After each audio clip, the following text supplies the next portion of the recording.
আমার চ্যানেলের পক্ষ থেকে সকল বন্ধুদের জানাই আমার আন্তরিক অভিনন্দন। সবাই নিশ্চয়ই ভালো আছেন। আজ চলে এসেছি আরেকটি রেসিপি আপনাদের সঙ্গে শেয়ার করার জন্য। রেসিপিটি আশা করি আপনাদের ভালো লাগবে। আজকের রেসিপি হচ্ছে আমদই।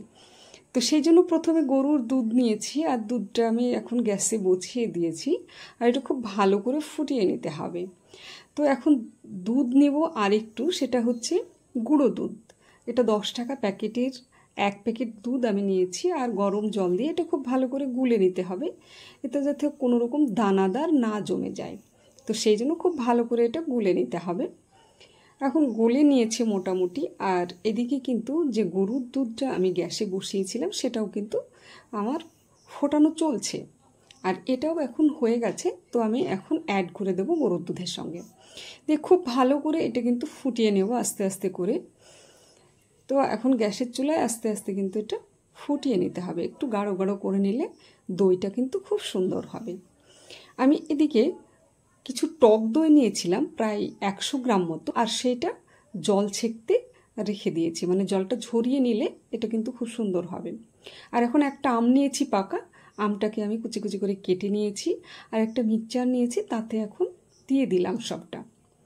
তো এইটাতে কিন্তু একটু যদি দুধ দিয়ে পেস্ট করা যায় তাহলে পেস্টটাও খুব সুন্দর হবে।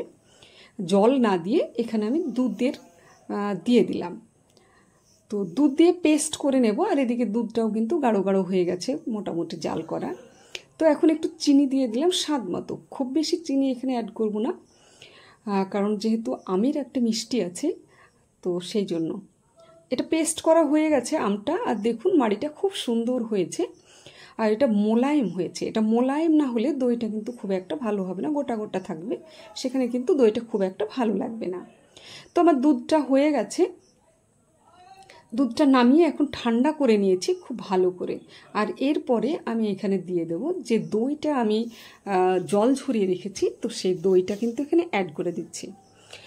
এখন খুব ভালো করে এটা মিশিয়ে নিতে হবে, এটা কোনোভাবে যেন গোটা না থেকে যায়।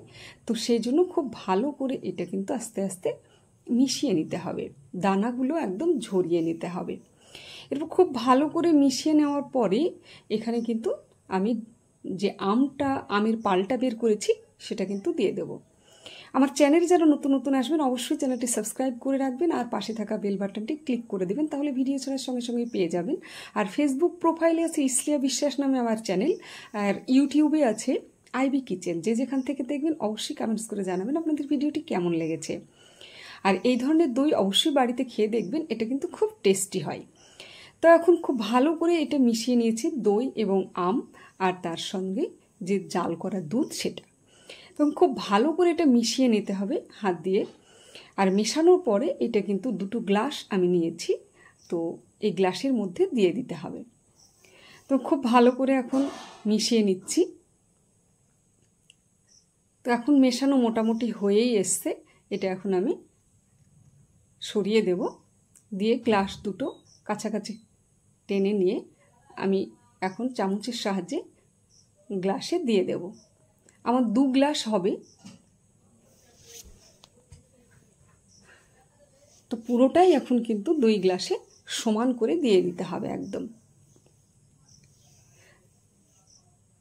1 গ্লাসে হয়ে গেছে, আমি আর 1 গ্লাসে দিয়ে দেব।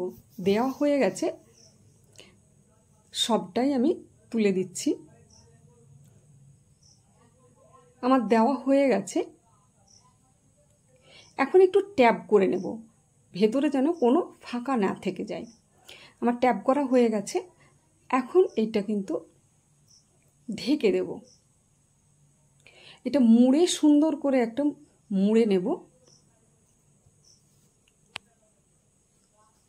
এর কোনো বাতাস যেন বের হয়ে না যায়, সেজন্য খুব ভালো করে এটা আমি মুড়ে নিচ্ছি। এখন আমি গ্লাস দুটো ফ্রিজের মধ্যে রেখে দেব।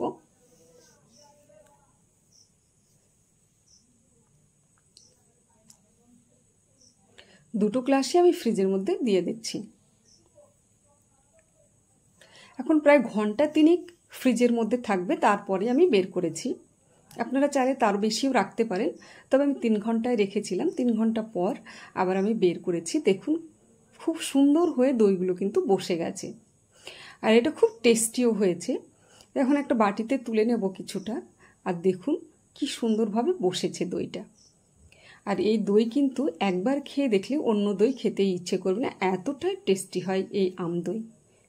তো আমি একটা বাটিতে তুলে নিচ্ছি, আর এটা দেখাচ্ছি খুব সুন্দর হয়েছে। এভাবে যদি দই বাড়িতে বানিয়ে খান, একবার খেলে বারবার ইচ্ছে করবে এই রকম দই বানিয়ে খেতে। তো একটা বাটিতে তুলে নিয়েছি, আবারও আর একটা বাটিতে আমি একটুখানি তুলে নেব। দুটো গ্লাসই সুন্দর হয়েছে, একদম দারুণ বসেছে। আমি আরেকটি গ্লাসে গ্লাসে নয়, বাটিতে আমি তুলে নেব গ্লাস থেকে। আর আজকের রেসিপিটি এখানেই শেষ করছি। আশা করি আপনাদের অনেকের ভালো লাগবে। তো এই ধরনের রেসিপি আপনাদের ইচ্ছে হলে বানিয়ে খেতে পারেন। তো সকলে ভালো থাকবেন, সুস্থ থাকবেন।